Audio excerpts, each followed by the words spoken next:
એક નજર કરીએ આજના મુખ્ય સમાચાર ઉપર। નવરાત્રી મહોત્સવના હવે થોડાક જ દિવસો બાકી રહ્યા છે ત્યારે થરાદ શહેરમાં ચાંચર ચોક ગામ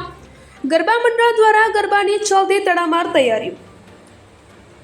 જેમાં થરાદ શહેરમાં આવેલ ચાંચર ચોક ગામ ગરબા મંડળ દ્વારા દર વર્ષની જેમ આ વર્ષે પણ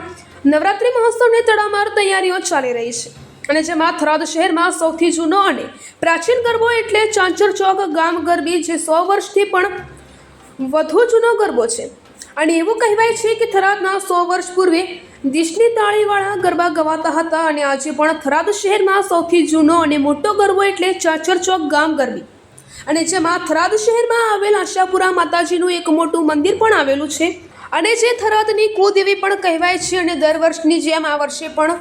ચાંચર ચોક ગામ ગરબી રોશનીથી શણગારવામાં આવી છે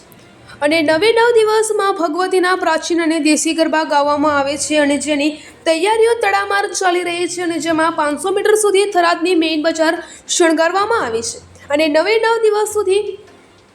ખેલૈયાઓમાં જગદંબાની ભક્તિ અને શક્તિની આરાધના કરે છે। રિપોર્ટર ચક્ષી ગુજરાત ન્યૂઝની સાથે કયુભાઈ ચૌહાણ, થરાદ લાખણી, બ્યુરો ચીફ, બનાસકાંઠા।